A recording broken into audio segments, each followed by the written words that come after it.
इंसान नहीं शैतान था ये तानाशाह, डिक्टेटर। ये वर्ड सुनते ही अगर तुम्हारे माइंड में एडोल्फ हिटलर का नाम आ रहा है तो तुम अब तक इस हैवान से नहीं मिले हो। अगर तुम जीते जी यमराज को देखना चाहते हो तो बस सिर्फ एक बार इसकी तस्वीर देख लो। इस राक्षस ने युगांडा के लोगों की जिंदगी जीते जी नर्क बना दी थी। इसका नाम है ईडी अमीन। देखो, पहले हम वीडियो बनाने वाले थे दुनिया के 5 रूथलेस तानाशाह, लेकिन इस हरामी के कारनामे जानने के बाद ऐसा लगा कि ये हैवान वीडियो में चंद मिनट नहीं बल्कि पूरा एक वीडियो डिजर्व करता है। इस वीडियो को हमने 3 पॉइंट्स में डिवाइड किया है, जिसमें तीसरे पॉइंट में हमने इसके ब्रूटैलिटी के किस्से बताए हैं जो तुम्हारे रोंगटे खड़े कर देंगे। और अगर तुम उन्हें जानना चाहते हो तो बने रहो इस वीडियो के एंड तक। तो चलिए शुरू करते हैं। Point number 1, early life. 2 साल 1925 और 1928, इनमें से कोई तो एक साल था जब ईडी अमीन का जन्म हुआ युगांडा के कोबोको शहर में। वो एक आदिवासी कबीले को बिलोंग करता था, काकवा ट्राइब। इस कबीले के लोग काफी खतरनाक थे, इतने कि ये अपने फेस्टिवल्स और प्रथाओं में जानवरों का और इंसानों का खून पिया करते थे। ईडी ये सब कुछ बचपन से ही देखता आ रहा था। इसी वजह से किसी को मारना, किसी का खून पीना या फिर उसका मांस खाना ईडी के लिए कोई नई बात नहीं थी। इसने स्कूलिंग शुरू करी, लेकिन 4th क्लास में ही पैसों की कमी की वजह से इसने स्कूल छोड़ दिया और तब वो परिवार का पेट पालने के लिए छोटे मोटे काम करने लगे। ये वो दौर था जब युगांडा पर ब्रिटिशर्स का राज था। अंग्रेजों को एक ऐसा आदमी चाहिए था जो ज्यादा पढ़ा लिखा ना हो, जो कदकाठी में अच्छा हो और वो युगांडा की लोकल भाषा भी जानता हो। And then they got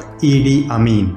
ED cook के तौर पर ब्रिटिशर्स की आर्मी में भर्ती हुआ और देखते ही देखते वो ब्रिटिश ऑफिसर्स की नजरों में आने लगा और उसकी रैंक बढ़ने लगी। उसने ब्रिटिशर्स के साथ रहकर swimming, boxing, rugby, army training जैसी बहुत सी चीजें सीख ली और उसी के साथ उसने ब्रिटिशों के लिए बहुत से वॉर भी लड़े। वो ब्रिटिशर्स के लिए इतना लॉयल था कि वॉर में पकड़े गए लोगों को वो जिंदा दफना देता था और कुछ को तो इतनी बेरहमी से मारता था कि देखने वाले की रूह तक कांप जाए। और वो ऐसा बर्ताव सिर्फ वॉर के कैदियों के साथ ही नहीं बल्कि वहां के लोकल लोगों के साथ भी करता था और इसी की वजह से वो वहां के ऑफिशियल्स के नजरों में आने लगा और देखते ही देखते वो युगांडा का दूसरा सबसे हाईएस्ट रैंकिंग ऑफिसर बन गया। इसी दौरान ईडी अमीन की एक बंदे से दोस्ती हुई, गहरी दोस्ती। नाम था मिल्टन ओबोटे। ओबोटे भी एक हाईएस्ट रैंकिंग ऑफिसर था और इसी की वजह से दोनों ने मिलकर अंग्रेजों की नाक के नीचे से उनका गोल्ड और बहुत सी कीमती चीजों की स्मगलिंग शुरू कर दी। इस बात की किसी को कानो कान भी खबर नहीं थी और अगर किसी को खबर होती भी थी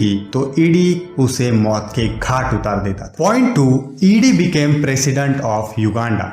देखते ही देखते साल आ गया 1962 जब युगांडा को इंडिपेंडेंस मिला। कोई कैपेबल लीडर ना होने की वजह से मिल्टन ओबोटे बना युगांडा का प्रेसिडेंट और ईडी बना commander in chief of all armed forces. इसके बाद पहले कुछ दिन तो सब कुछ ठीक रहा, लेकिन देखते ही देखते इन दोस्तों में कड़वाहट बढ़ने लगी। रीजन था पोजीशन और पावर। ईडी के प्रेसिडेंट बनने के रास्ते में सबसे बड़ा कांटा था ओबोटे और उसी को मारने के लिए ईडी ने एक आर्मी बनाना शुरू कर दिया। कमांडर होने की वजह से ईडी के लिए ये काम बहुत ही ज्यादा आसान था, लेकिन जब ये बात ओबोटे के कानों पर पड़ी तब ओबोटे ने ईडी की रैंक कम कर दी और उसे commander in chief of all arm forces से commander in chief of army बना दिया। और इसके बाद ईडी आग बबूला हो गया। उसके सामने सिर्फ 2 मकसद रह गए थे, नंबर 1 युगांडा का प्रेसिडेंट बनना और नंबर 2 ओबोटे की मौत। लेकिन ईडी ये सब कुछ डायरेक्टली नहीं कर सकता था, इसीलिए उसने लोगों में पॉजिटिव इमेज बनाना शुरू कर दी। वो लोगों में जाता, उनके साथ डांस करता, उनके साथ फुटबॉल खेलता,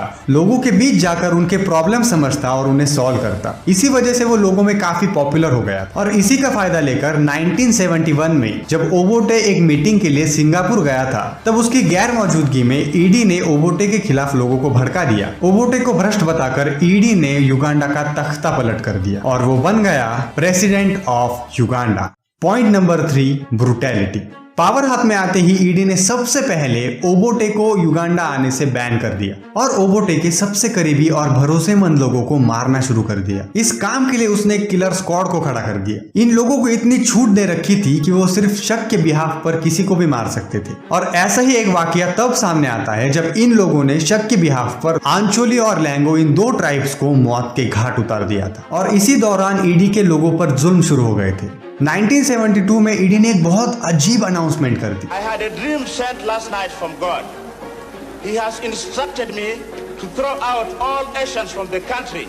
Uganda must be for Ugandans only. इस अनाउंसमेंट के बाद ईडी ने सारे एशियंस को युगांडा से खदेड़ना शुरू कर दिया। जो लोग वक्त से पहले जा नहीं पाए उन्हें ईडी के कंसंट्रेशन कैंप्स में भेजा जाता था और उन्हें वहां पे बहुत ज्यादा टॉर्चर किया जाता था, इतना कि वो उनसे मौत की भीख मांगते थे। और जो लोग युगांडा छोड़कर जाना ही नहीं चाहते थे, ईडी उनके बॉडी के टुकड़े कर या फिर कभी कभार तो जिंदा ही उन्हें मगरमच्छों के सामने फेंक देता था। ऐसा कहा जाता है कि उसने 4000 से भी ज्यादा एशियंस और अपंग लोगों को मगरमच्छों के सामने फेंक दिया था। और तो और लोग सही से टॉर्चर हो रहे हैं या नहीं ये जानने के लिए उसने अपने महल में 5 चेम्बर्स बनवाए थे। इन चेम्बर्स में ना ही कोई खिड़की थी और ना ही कोई हवा आने की जगह, और था तो सिर्फ एक दरवाजा जिससे वो बहुत से कैदियों को एक साथ उस चेम्बर में ठूसता था और उसके बाद उन दरवाजों में करंट लगा देता था, जिससे अगर कोई उन दरवाजों को छूता था तो वो वही शौक से मर जाता था। उन कैदियों में से बहुत से कैदी दम घुटने की वजह से वहां मर जाते थे, कुछ तो जगह कम होने की वजह से एक दूसरे को मार भी देते थे।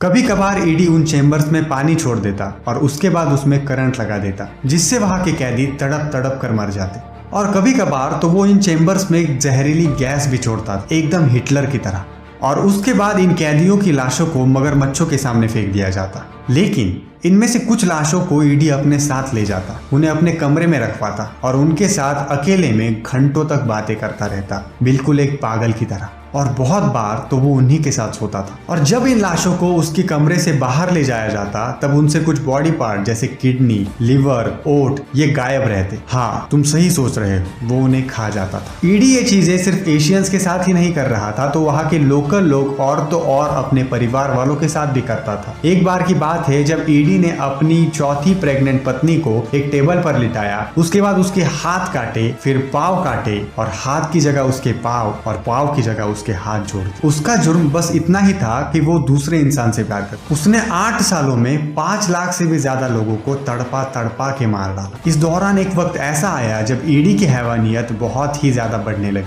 और लोगों में उसकी नेगेटिव इमेज बनने लगी। उसके बाद लोगों का ध्यान भटकाने के लिए उसने तंजानिया पर अटैक कर दिया, लेकिन वो जंग वो हार गया और उसके बाद अपनी जान बचाने के लिए वो लीबिया भाग गया और वहां से वो सऊदी अरेबिया चला गया। इसके 25 साल बाद 16 अगस्त 2003 को ऑर्गन फेल्यूर से ईडी की मौत हो गई और इसी के साथ युगांडा के लोगों को और पूरी दुनिया को इस हैवान से छुटकारा मिल गया। तो दोस्तों ये थी दुनिया के सबसे ब्रूटल डिक्टेटर की कहानी। आपका इसके बारे में क्या विचार है नीचे कमेंट्स में जरूर लिखिए। आप अगर चैनल पर नए हो तो चैनल को सब्सक्राइब करें और अगर तुम बाजीराव पेशवा की वीरगाथा जानना चाहते हो तो इस वीडियो पर क्लिक करके तुम उसे देख सकते हो। तो इसी के साथ आपसे विदा लेते हैं, फिर मिलेंगे चलते चलते।